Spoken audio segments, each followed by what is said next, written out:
Welcome to my channel. Don't forget to like, comment, share and subscribe.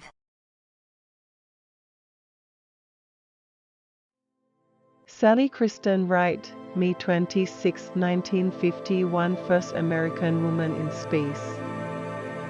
Sally Kristen Wright was an American astronaut born on May 26, 1951, who became the first American woman in space. Being born in Los Angeles, Sally Wright joined NASA in 1978. Sally Wright became the first American woman in space at the age of 32 in 1983. To date, she is the youngest female American astronaut in space, making women proud all around the world. She went to space twice in the Orbiter Challenger and left NASA in the year 1987. After this, she served on the committees involved in investigating the Columbia and Orbiter space shuttle disasters. She became the only person to have participated in both committees. Here are some of the most famous quotes by Sally Wright for you to read. These Sally Wright quotes can make you feel motivated and inspired to achieve your dream. I would like to be remembered as someone who was not afraid to do what she wanted to do, and as someone who took risks along the way in order to achieve her goal. All adventures, especially into new territory, are scary. 3 secrets to success: be willing to learn new things. Be able to assimilate new information quickly. Be able to get along with and work with other people. Ever been to Disneyland? That was definitely an e-ticket. When you're getting ready to launch into space, you're sitting on a big explosion, just waiting to happen.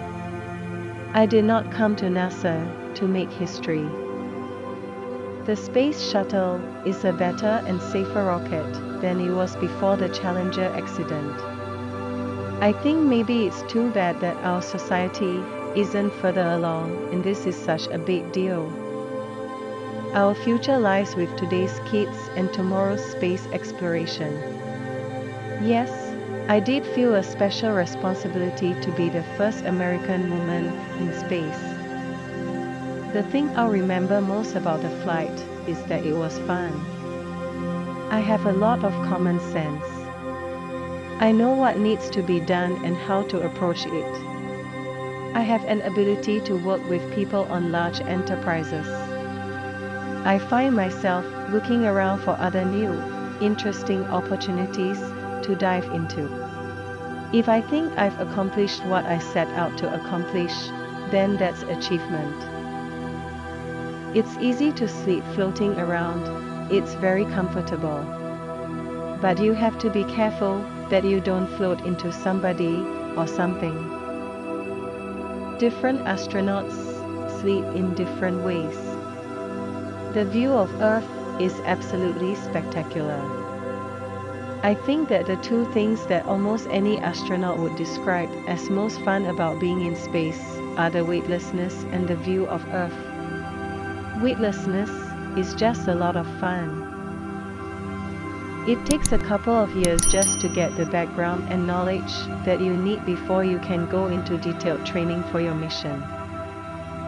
The feeling of looking back and seeing your planet as a planet is just an amazing feeling. It's a totally different perspective, and it makes you appreciate, actually, how fragile our existence is. Well, we spend an awful lot of our time working and doing experiments. It's very busy out on the shuttle. Science is fun. It is curiosity. We all have a natural curiosity. Science is a process of investigating. It's posing questions and coming up with a method. Studying whether there's life on Mars or studying how the universe began, there's something magical about pushing back the frontiers of knowledge. We can see cities, during the day and at night, and we can watch rivers dump sediment into the ocean and see hurricanes form.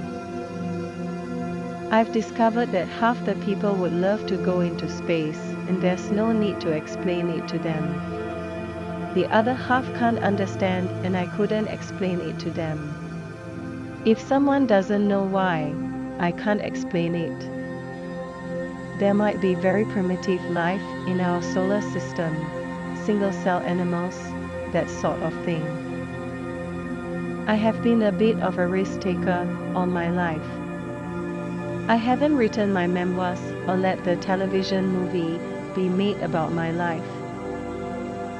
I'm sure it was the most fun that I'll ever have in my life. My parents must have done a great job. Anytime I wanted to pursue something that they weren't familiar with, that was not part of their lifestyle, they let me go ahead and do it. Once you are assigned to a flight, the whole crew is assigned at the same time, and then that crew trains together for a whole year to prepare for that flight. Rocket science is tough, and rockets have a way of failing. I'm not a goal-oriented person. I don't look out into the future and say, 5 or 10 years from now, this is what I want to be doing, this is where I want to be. I'm very much a person who gets very, very involved in whatever I happen to be doing now. The experience of being in space didn't change my perspective of myself or of the planet or of life. I had no spiritual experience. When you can feel that close to something you're used to seeing from this great distance, it changes a person. For whatever reason, I didn't succumb to the stereotype that science wasn't for girls. I got encouragement from my parents. I never ran into a teacher or counselor who told me that science was for boys. The rocket's light. The shuttle leaps off the launch pad in a cloud of steam and a trail of fire. I never went into physics or the astronaut corps to become a role model. But after my first flight, it became clear to me that I was one. The stars don't look bigger, but they do look brighter. I was always very interested in science, and I knew that for me, science was a better long-term career than tennis. So I decided on science when I was in college. If we want scientists and engineers in the future, we should be cultivating the girls as much as the boys. If girls are interested, they have the potential to go further.